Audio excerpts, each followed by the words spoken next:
Welcome to The Explainer. Have you ever wondered where those big, world-changing ideas really come from? Well, today, we're going to break down the blueprint for radical thinking. We'll explore how those truly groundbreaking insights are born, and more importantly, how you can start to cultivate them yourself. Okay, so let's just dive right in. We often think of progress as this slow, steady, step-by-step march forward. But what if the biggest leaps, the real game changers, happen in a totally different way? How do we get those aha moments that completely redefine an entire field? Well, it turns out there's a name for this process: radical theorizing. And this isn't just about random creativity or a lucky flash of genius. It's what experts call disciplined imagination. Think of it as a systematic way to generate insights that don't just improve on the past, they completely break away from it. Right, so most of the time, progress is like puzzle solving. We're just adding small, incremental pieces to what we already know. But true breakthroughs, they're totally different. They're paradigm shifts, these abrupt transformations that basically throw out the old rulebook and start a whole new game. And that kind of radical thinking is what we're going to focus on. So the big question is, how do you actually become more revolutionary in your own thinking? Well, guess what? It turns out there's a blueprint. Let's walk through the 4 distinct paths you can take to generate these kinds of radical ideas. This table here is basically our map. It all boils down to 2 simple questions. First, is the topic you're looking at brand new, or is it something that's been established for a while? And second, are you building a theory from scratch, or can you maybe borrow one from a completely different field?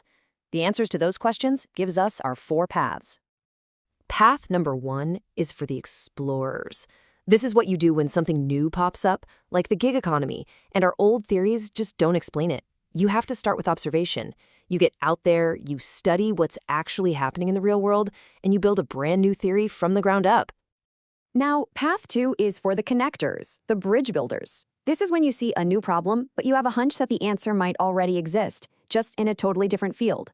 For instance, to understand why some CEOs take huge risks, researchers borrowed the concept of narcissism from psychology.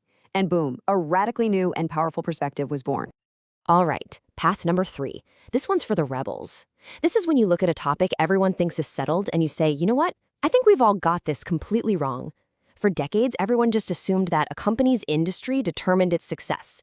Then, a few rebels came along and proved that actually it was the unique resources inside the company that mattered most. A radically better explanation for an old topic. And the final path, path 4, is for the unifiers. This is what you do when you have 2 powerful theories that seem to totally contradict each other. For example, do managers become more rigid or bigger risk takers when they're under threat? Well, instead of picking a side, the unifiers showed that both are true. It just depends on whether you're focused on a potential loss or a potential gain.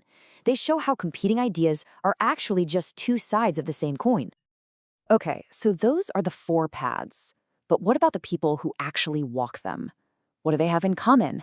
What are their habits? Let's take a look at some lessons from the giants of radical thinking. First up, a lesson from Denise Rousseau. Her big idea is this: you have to read everything, especially stuff way outside your own field. This helps you avoid what she calls the nearness trap. That's our natural tendency to only like ideas that are already similar to what we know. Broad knowledge is literally the fuel for making new connections.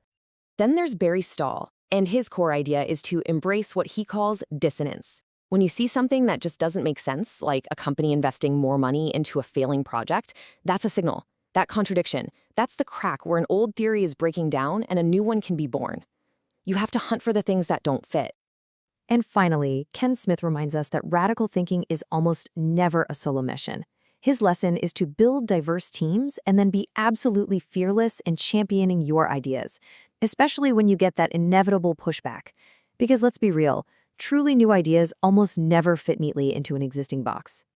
Okay, so we've got the 4 paths and we've got the habits of the giants, but what does all of this mean for you right now? Let's translate these big ideas into a practical toolkit that you can actually use. Here are 4 practical things you can start doing today. Number 1, develop some wanderlust. Read way outside your intellectual comfort zone. 2, embrace disagreement. When something doesn't make sense, don't ignore it, chase it down. 3, try to see the world through other people's eyes. Just ask them, what's the most surprising thing about your job? And 4, be an anthropologist. Go embed yourself somewhere and find the real-world problems that nobody has solved yet. Now, here's a really powerful way to structure all this. Start thinking about your work like an innovation portfolio.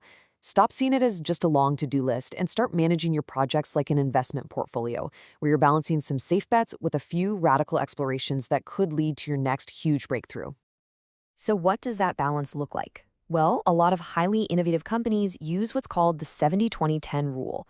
70% of your time and energy goes to your core projects, your bread and butter. 20% goes to adjacent projects that kind of stretch your skills. But here's the crucial part. You have to protect 10% of your time for truly transformational, radical ideas. And I really want to stress this. You have to actively protect that 10%.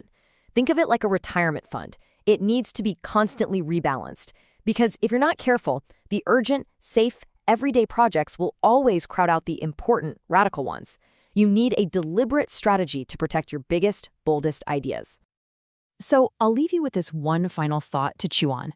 As you look at your own work, your industry, or just the world around you, what's that one familiar idea? That one piece of conventional wisdom that everyone just takes for granted, that you are ready to challenge?